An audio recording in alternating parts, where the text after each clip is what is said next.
I feel like I'm missing something. I always wanted to be in Slytherin. Isn't what he appears to be. Obviously, Harry has to come out on top because we've got 6 more books to go. Hi everyone, welcome back to another video on my channel. Today I have a book video for you, and off the top of my head, I don't think I've done a video like this for a really long time. In fact, maybe never at all. Today we're going to be doing a reading vlog. Film this, I've had to shut the door, I've had to shut the windows, I've had to turn the fan off, and I am absolutely boiling hot. So also please ignore the fact that this photo frame does not have a picture in it at the minute. But back to the actual topic of the video. Today I'm going to be doing a reading vlog for you, and this reading vlog is a little bit different because I'm actually going to be starting to read a book series, and you'll know what book series it is based on the title of this video and the fact that the book series is sat on the shelves right next to my head. So today I'm going to be reading Harry Potter and the Philosopher's Stone. Now you may be listening to me say that and think, okay, I don't really understand what this is all about, but basically, yes, I'm almost 28 years old. Yes, I am of the age and generation that grew up with Harry Potter. However, I have never read Harry Potter before. I've never read any of the books. I've not seen any of the films. Obviously, it's one of those things that you can't really escape. Like, it's everywhere. So I am aware of certain things. I'm aware of like certain characters, certain places, and I am aware of like certain storylines, not fully, but just like little bits. I was in two minds about whether I was actually ever going to read Harry Potter. Part of me was like, as someone who enjoys reading, I feel like at some point I should read Harry Potter. The other part of me was like, for my age group, it's gone. Like, I don't mean that it's over, I just mean like most people have read it, most people have seen the films. I'd survived almost 28 years without reading it or seeing it, so I just kind of thought, oh, maybe the time's gone, maybe the time's passed. And then recently a friend of mine was talking to me about the fact that they'd watched the films for the first time. They'd never read or seen Harry Potter before, but they'd watched the films for the first time, and they said to me like, look, I know that you've never read or seen it, but you need to. Like, you need to get into it. After having that conversation with my friend, I figured, do you know what? There's no time like the present, so just read the books. So because I've never read the book series before, there are a couple of things that I'm just going to mention before I get into it. If you're wondering about this bookmarking it, I did actually start reading this last night, but I only read the first chapter. And the reason that I did that is because it was midnight and I was getting quite tired and I wanted to go to bed. However, I just really wanted to get it started because I feel like sometimes getting started is the hardest part. So I figured even if I just read a chapter, I will do that, and then I have got the ball rolling. So I'm not far into the book at all, and I did record a couple of clips of me reading last night, but obviously because I didn't really get that far into it, there wasn't really much to record.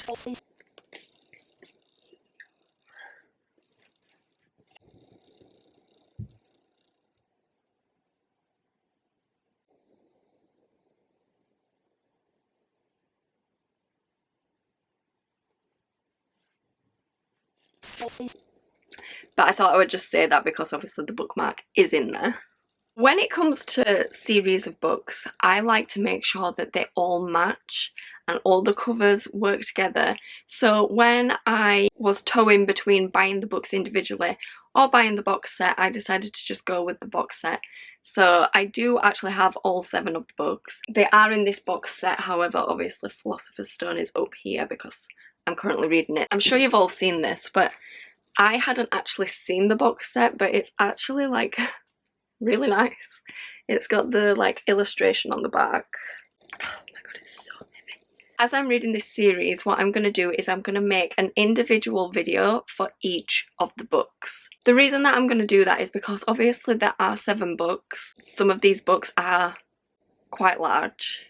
I actually have a fear of big books. Like, I usually avoid big books at all costs unless the book has had so much hype that I just can't avoid it anymore. I actually got these books yesterday as I'm filming this, and I put on my Instagram story asking people who had read this book series before, what is actually your favourite book in the series?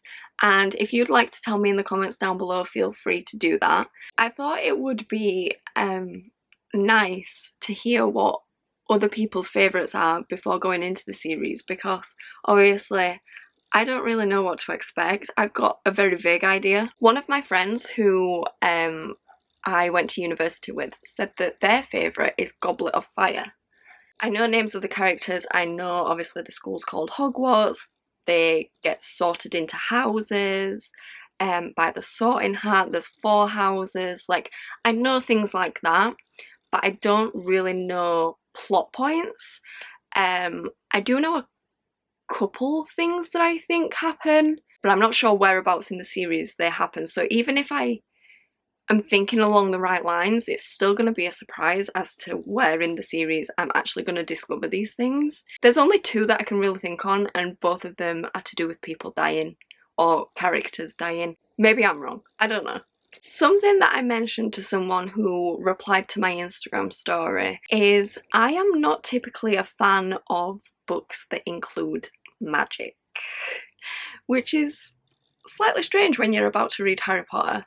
I know that this series is set in kind of like a magical world, but if in my own head I can kind of be like, okay, I could believe that to be real, then I can kind of convince myself that the magic in the book doesn't really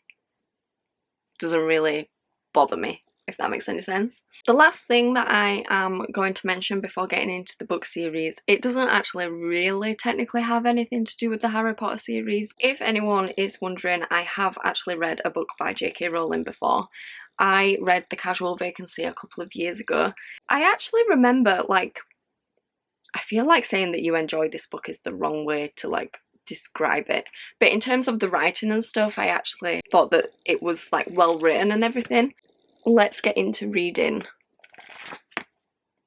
Philosopher's Stone. I apologise if you can hear the fan whirring away in the background. I have turned it on because it is just so warm in this room, but I thought I would just give you my initial thoughts on the first chapter of this book, because when I read it last night it was midnight and I was trying to be really quiet, so I didn't really say anything. I read the first chapter, which, something that I will just say about these books, I don't know for the rest of them. I think it does consist throughout the entire series. I really like that the chapters have titles. Harry has just been dropped off at his aunt, I can't say that word in my accent, his auntie and uncle's house. He's still a baby at this point, and it's kind of just, I guess, introducing him into the story. It feels strange to be commentating my reading experience on these books because I know that the majority of people who are going to watch this have probably already read it. I actually have a couple of plans today, but I'm going to take this book with me, and if I get anything read, I will let you know. The lighting's probably going to be a little bit off because the window's behind me, but I did my little bit of errands that I wanted to do, and now I'm going to read some more of this book. So let's go.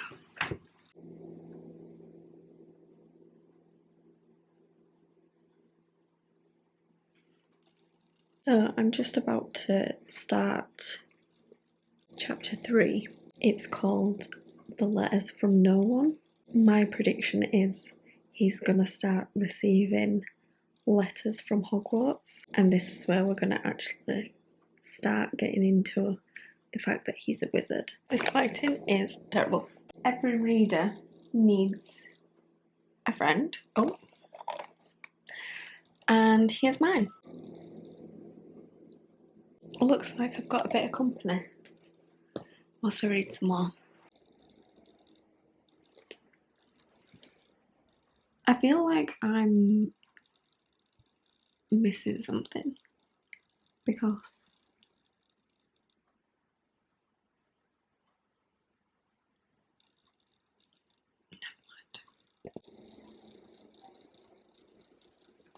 I apologise for my appearance. It is currently 28 degrees and it's 5 p.m. I just thought I would come upstairs where it's a little bit quieter and give you my thoughts so far on this book. I'm currently on page 66, chapter 5, and chapter 5 is Diagon Alley. I always play by the rule that you should read 100 pages of a book before you decide whether you like it or not. And if you're not sure whether you're liking it, you should try and stick to reading up to 100 pages. Because typically by 100 pages in a book, the storyline has started to pick up and you have a better idea of what's going on. It hasn't actually been a slow story so far. I've found it really easy to read. And surprisingly, I've found it quite easy to keep up with. I know there's a lot of characters, or there's going to be, and I was worried if I was gonna like struggle to keep up with who was who and so on. I'm very intrigued. Like, I actually feel like I can't put it down. I was just outside talking to my dad. He's sat outside enjoying the weather. I was outside talking to my dad and I just feel the need to keep picking it up. So so far I'm actually pleasantly surprised. It is still quite early on, but I'm pleasantly surprised, so fingers crossed that that keeps up. I have no idea what those kids are doing outside. Last night, while I was waiting for my phone to charge up, I read more of this book. I am currently on page 121, which is actually the start of chapter 7. And chapter 7 is The Sorting Hat. So Harry is about to arrive at Hogwarts and get sorted into his house. I personally have not found the story to be all that, I'm going to use the word chaotic. So because I'm not much of a magic reader, because I'm not much of someone who is interested in like magic and fantasy, I was expecting to read this book and it be just too much for me, in the sense of, because it's not within my reading interest, my typical reading interest. But actually I've found it like really easy to follow along with, and it's really not that difficult. The one thing that has been on my mind whilst I've been reading this book so far, and I don't know if I'm gonna have this feeling with the other books, because people who've been replying to my Instagram story and things have said that like the series gets better as it goes on. It's not a problem or anything, it's just something that I've noticed. It does read like a children's book, I personally think. That's not to say that adults can't enjoy it, but I feel like the way that it's written, it just, to me, it just reads like a children's book. But that's not like a bad thing, and it's not a negative thing, and it's not a point that I'm saying in terms of like adults can't enjoy this book. Like, I'm almost 28 years old, and if I get to the end of this book and I've enjoyed it, I will say that. It doesn't matter that it was like intended for children or anything. I feel like, as well, as far as children's books go, as an adult you can get away with reading these, because I mean, this is the first one and one of the smallest ones in the series, so like it's not like you're reading a picture book, do you know what I mean? I was gonna say something else about this book and now I can't remember what it was.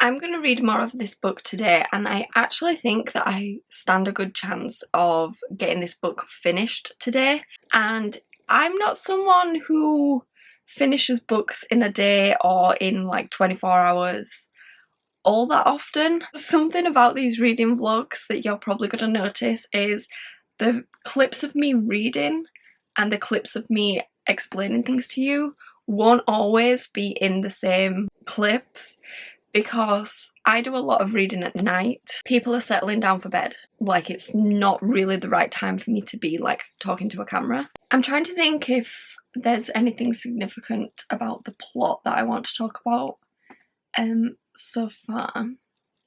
Oh, new characters that have appeared in the story so far. We've heard about Hermione, Ron, the Weasleys,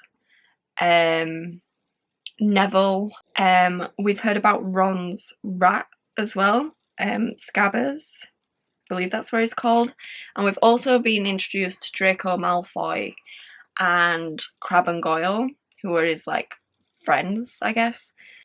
His little sidekicks. I think I mentioned in a clip yesterday that I am one of those readers who believes you should read the first 100 pages of a book to see if you are actually enjoying it. I'm on page 121, so has my theory played out correctly? I think that it has. I was enjoying this book anyway. I think I was enjoying it in more of an intrigued sense because I've obviously heard so much about it over the years. Now that we're about to get to Hogwarts and the real stuff is about to pick up, surprisingly, I am actually intrigued to just know what happens. I'm not very far into the chapter about the Sorting Hat as I'm filming this, but it's just come to life, I guess, and it was like explaining the houses. I don't really have knowledge of the houses. I knew the names of the houses before like reading it. I feel like that's one of the things where even if you've never interacted with anything Harry Potter before, you will know the names of the houses because there's like merch for that everywhere. But I didn't really know all that much about them. I have had conversations with people before and they've kind of said things about them, but I'm not like 100% clued up. So when I've had conversations with friends before, based on what they told me about the houses, I always wanted to be in Slytherin. It's given me this feeling that they're made out to be the baddies, but maybe not all of them are. Maybe that's going to be a plot twist. Going back to what I was saying about the houses and conversations I've had, one of my friends, a couple of years ago when we were having a conversation about it, they said that they thought that I'd be in Ravenclaw. I'm not quite sure what house I would be in if I was to attend Hogwarts. Partly because I don't really know much about any of them.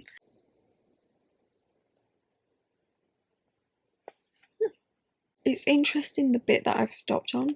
So Harry and Ron have just been to see Hagrid, and Harry has seen the newspaper clipping of Gringotts being robbed, or one of the vaults at Gringotts. And Harry's kind of put two and two together that it was the same day that him and Hagrid were there. But Hagrid's like not really telling him anything, and also he's just being in Snape's lesson, and Snape is treating him quite unfairly, which comes back to something that I think I was saying earlier. I feel like Snape is going to be one of those characters that isn't what he appears to be. My camera battery ran out, but basically what I was saying is I think that Snape appears to be this kind of like baddie and like quite strict. He shows like favoritism and all of that kind of stuff. There seems to be something between Snape and Harry that other people are trying to deny, but Harry is noticing and is trying to understand why. Snape also seems to point out that, like, he was picking on Harry in the lesson, asking him all these questions that he didn't know the answer to, and then he was basically saying, like, oh, you thought that you were going to come here and not learn anything beforehand and come with knowledge and, like, all this kind of stuff. And I feel like that's probably significant. The fact that Snape is picking up on his like family history and his celebrity status in the wizarding world, focusing on that, I feel like Snape might have a connection to his family in some way, or like his parents when his parents were at Hogwarts. I'm going to read the rest of this in between the other things that I'm going to do today.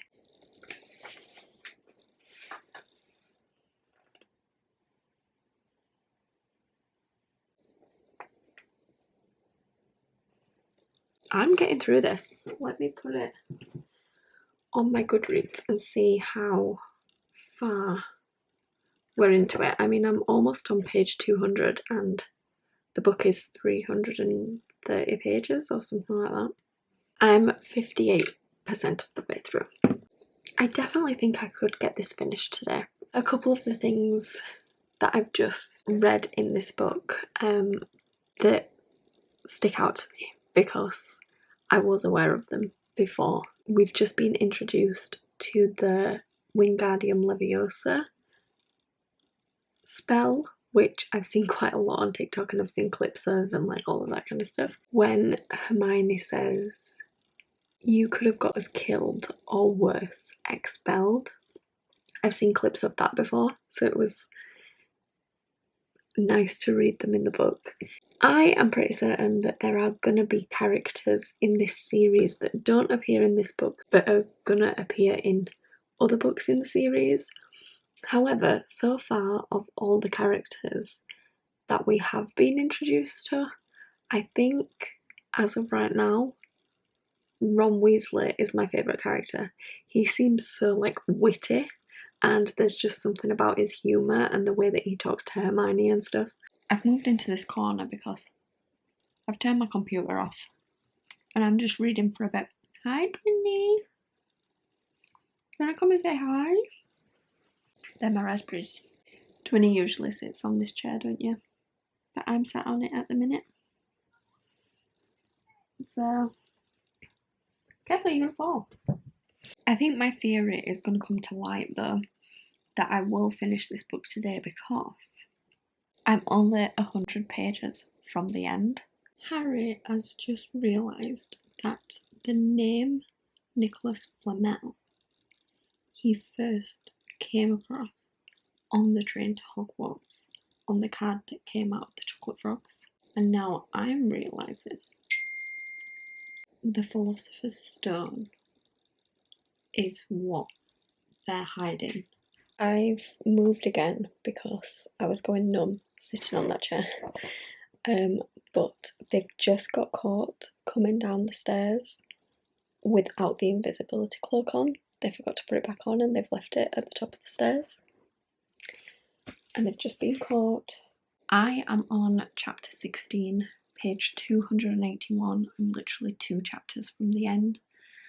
And I'm about to go and get food, but I just wanted to share some thoughts that I have. The chapter that I've just read ended with, there was a note pinned to it, just in case Voldemort's back. And I think that Dumbledore has gave Harry the invisibility cloak back because Dumbledore knows that the only people who can take on Voldemort are him and Harry Potter. But I think Harry is going to come face to face with Voldemort before this book ends. Obviously, Harry has to come out on top because we've got 6 more books to go. But I'm intrigued. He left the invisibility cloak at the top of the stairs, so who's gave him it back? I think it's Dumbledore. But I could be wrong. And anyone who's read this or watched it is probably screaming at the screen right now. I'm pretty sure that I said earlier that the only people who Voldemort feels like he can't go up against, I guess, is Dumbledore and Harry. And Professor McGonagall has just said that Dumbledore has gone to London. He's gone to the Ministry of Magic. So he's not at Hogwarts right now. The only person there who can do anything is Harry. She didn't say that. I'm saying that, but that's the vibe I'm getting. He's just said that he's going to use the invisibility cloak, and this supports my theory that it's Dumbledore that gave him it back, because Dumbledore's not there, and the note said, in case you need it, or something like that. I still think that Dumbledore gave him it back. Here we go. The final chapter.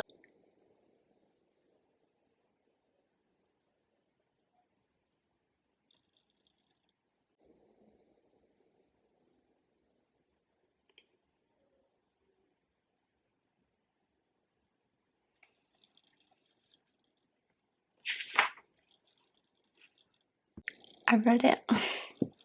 I'll probably do like a proper review at the end of this video when I can kind of speak to you properly.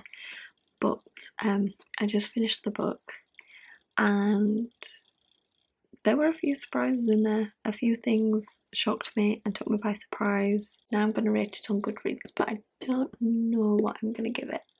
I can't believe that I'm already filming this clip for this video. It is literally a couple of days after I started making this reading vlog. I thought it would be nice at the end of each of these reading vlogs to actually give you my review of the book, or at least a little condensed review, because when I have enough books to share I do actually do reading wrap-up videos, so I will probably talk about these books more in one of those videos. However, because it's a reading vlog and you've followed along my reading experience for the book, I thought it only made sense for me to give you a little bit of a review.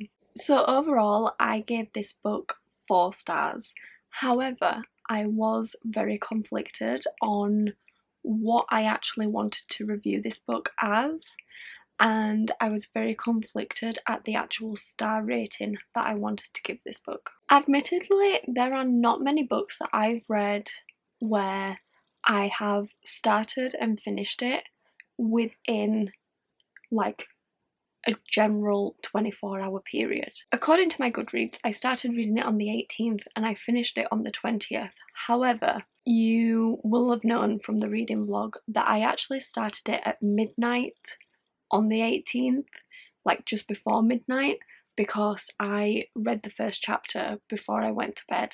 And then I actually read the biggest bulk of the book on the 19th.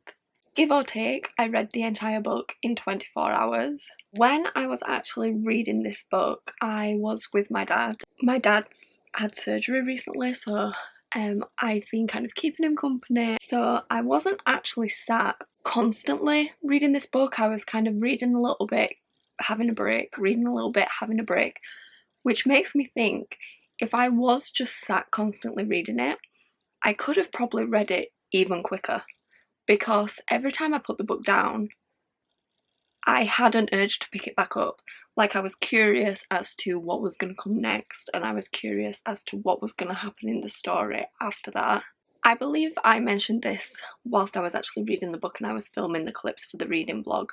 I did find this book really easy to read. I do find that it does read like a children's book, which isn't surprising because it is marketed as a children's book. Probably one of the bigger children's books that you'll come across, but it has been marketed all these years as a children's book. I have actually edited this reading vlog as I'm filming this clip, so I know what is included in it. One of the things that I mentioned in the reading vlog, when I was talking about it, I actually lost my train of thought, but I've written it on the screen, is whilst I think that this book reads like a children's book, I am conflicted in my mind as to why that is. Number one, it could be just because it's aimed as a children's book. Number two, it could be the edition of the book that I have. Like, I don't know, the different editions of these books you can buy have slightly different writing styles in them. I don't think it would vary all that much because obviously everyone is still getting the same story no matter which edition you have. Or the final reasoning that I think it could be is obviously this is the first book that J.K. Rowling wrote. Her writing style might just change over time. Either way, I don't necessarily think it's like a bad thing, and it definitely doesn't ruin the story or anything. Also, feel like I should just mention, because I didn't mention it at the beginning, I purposely bought this box set because I just loved what the covers looked like. I also thought that within the story there were some quite surprising plots and elements of the plot, and as an adult reader I found, the further that I got into the book, that if you're really paying attention, there's actually more to the story than first appears, and there were some surprises along the way. But that is it for this reading vlog. Overall, I did really enjoy reading Philosopher's Stone, which is a positive start to reading this book series, but also a positive start to these vlogs. Let me know in the comments down below what you think of Philosopher's Stone if you've read it. I am going to assume that most of you watching this will have read it before. Don't forget to give this video a thumbs up if you liked it. Subscribe to my YouTube channel to stay up to date with all of my uploads. There might be something here that you would like to see on a regular basis, especially because the plan is for there to be 6 more reading vlogs, as we've got 6 more books to get through. But thank you so much for watching. I really hope that you liked it, and I shall see you again in my next video. Bye guys!